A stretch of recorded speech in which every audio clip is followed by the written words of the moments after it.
Nadie puede conocer los pensamientos de una persona excepto su propio espíritu, el espíritu de esa persona. Y nadie puede conocer los pensamientos de Dios excepto el Espíritu de Dios.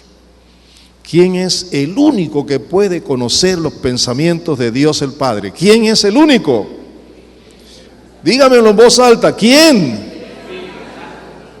¿Quién es el único que conoce los pensamientos de nuestro Salvador Jesucristo? ¿Quién? ¿Y quién es el único que puede revelarnos esos pensamientos a nosotros? Iluminarnos para poderlo entender. Salgamos de la rutina, de la lectura rutinaria. Entremos a las aguas profundas de la palabra y dejemos que el Espíritu de Dios use su espada cada momento cuando estemos estudiando la palabra. La palabra vacía, la palabra intelectual solo produce emociones y nos lleva a la religiosidad y al legalismo. Pero la palabra dada por el Espíritu es vida, es poder, es gloria. Ella transforma la vida del hombre y de la mujer que la recibe, que la percibe por la dirección del Espíritu Santo en su vida. Y solo entonces veremos cambios sustanciales, poderosos, en nuestra manera de pensar, en nuestra manera de hablar, en nuestra manera de actuar, en nuestra manera de relacionarnos unos con otros a partir de la familia. ¿Les está hablando el Señor hoy? Solo el Espíritu de Dios conoce las profundidades de Dios. Y continúa Pablo diciéndonos: y nosotros hemos recibido el Espíritu de Dios. ¡Qué bueno! ¿Cuántos dicen aleluya? No el espíritu del mundo. De manera que podemos conocer las cosas maravillosas que Dios nos ha regalado. ¿Eso está claro allí o no? Les repito, nosotros hemos recibido el Espíritu de Dios, no el espíritu del mundo. De manera que por haber recibido el Espíritu de Dios, podemos conocer las cosas maravillosas que Dios nos ha regalado. Les decimos estas cosas sin emplear palabras que provienen de la sabiduría humana. En cambio, hablamos con palabras que el Espíritu nos da. Usamos las palabras del Espíritu para explicar las verdades espirituales. Pero los que no son espirituales no pueden recibir estas verdades de parte del Espíritu de Dios. ¿Lo estoy diciendo yo o lo dice la palabra de Dios? Los que no son espirituales no pueden recibir, no pueden percibir, no pueden recibir la esencia de la palabra de Dios. ¿Por qué? Intelectualmente todo les suena ridículo y no pueden entenderlo, porque solo los que son espirituales pueden entender lo que el Espíritu quiere decir.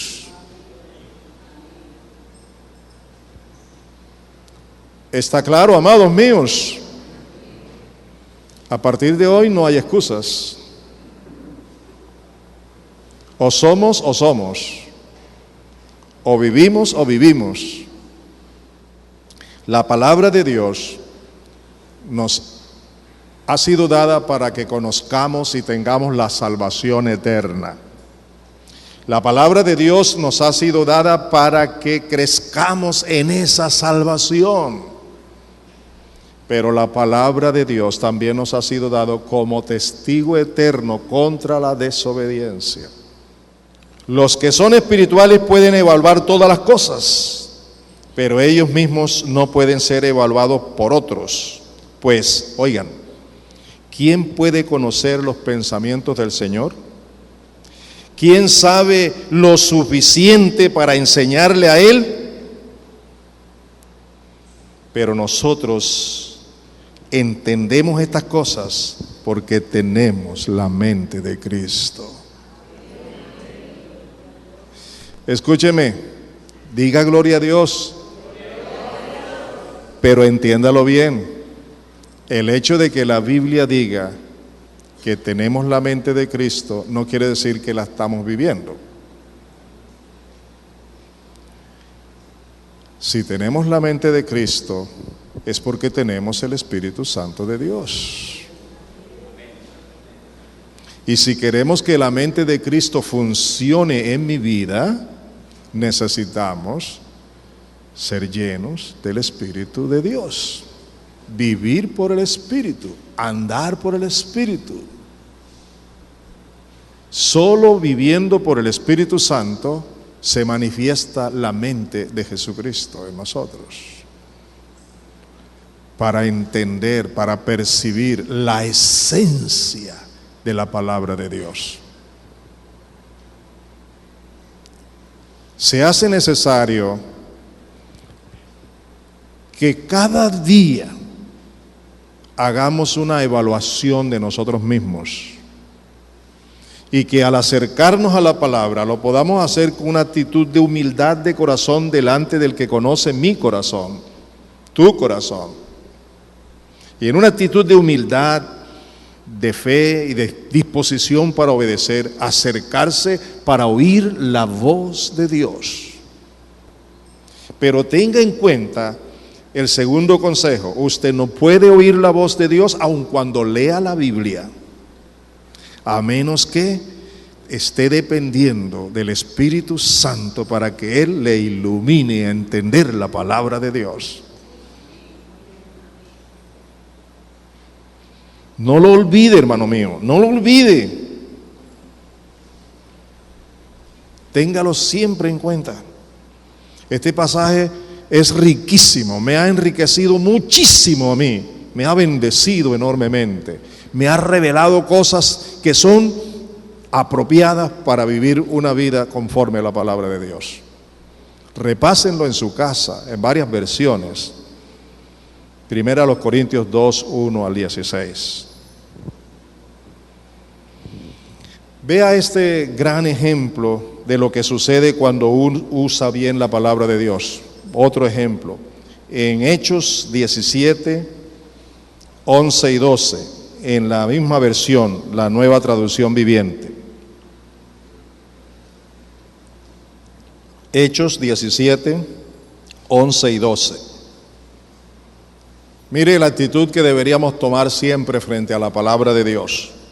Dice, los de Berea tenían una mentalidad más abierta que los de Tesalónica y escucharon con entusiasmo el mensaje de Pablo.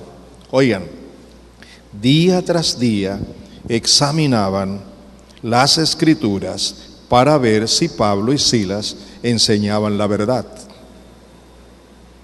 Como resultado, muchos judíos creyeron, como también lo hicieron muchos griegos prominentes, tanto hombres como mujeres.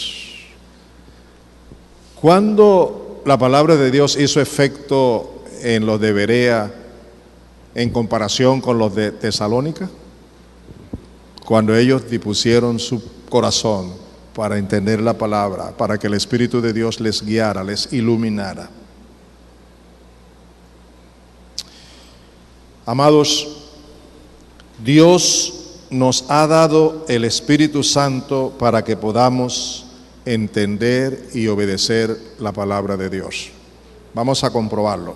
Les repito, Dios nos ha dado su Espíritu Santo para que podamos entender y obedecer la palabra de Dios.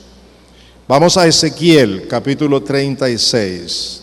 Los versículos 25 al 27 en la Nueva Traducción Viviente. Ezequiel 36, 25 al 27. Dice así, oigan cómo dice en esta versión: Entonces los rociaré con agua pura y quedarán limpios, el agua de la palabra. Llevaré su inmundicia y dejarán de rendir culto a los ídolos. Les daré un corazón nuevo y pondré un espíritu nuevo dentro de ustedes. Les quitaré ese terco corazón de piedra y les daré un corazón tierno y receptivo. Oigan, pondré mi espíritu en ustedes para que sigan mis decretos y se aseguren de obedecer mis ordenanzas. Dios es altamente bueno, incomparable. Él sabe lo terco que somos, lo desobediente que somos y lo incapaces que somos de entender la palabra y de obedecerla. Por lo cual Dios en su gracia, en su amor, en su justicia, en su verdad, nos concede la presencia de su Espíritu Santo en nosotros para que podamos entender su palabra y para que tengamos el poder para obedecerla. Saquemos en conclusión que la razón por qué no obedecemos la palabra es porque no estamos sujetos a la dirección del Espíritu Santo de Dios. Las dos cosas, ¿por qué no entendemos la palabra y por qué no la obedecemos? Es porque no estamos bajo la sujeción del Espíritu de Dios. Esa fue la promesa que el Señor hizo en el Antiguo Testamento. Ahora veamos lo que dice el Señor Jesucristo. Él nos ha prometido lo siguiente en Juan 16, 13 al 15, en la Nueva Traducción Viviente.